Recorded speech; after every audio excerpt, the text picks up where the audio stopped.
What's up mga idol? Welcome back to my YouTube channel. So sa episode natin ngayon guys, magdi-DIY naman po tayo ngayon.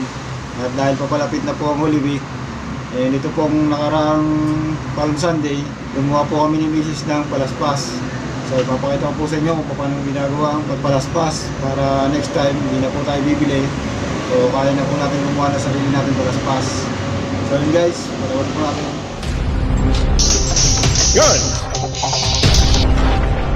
DIY Robert Art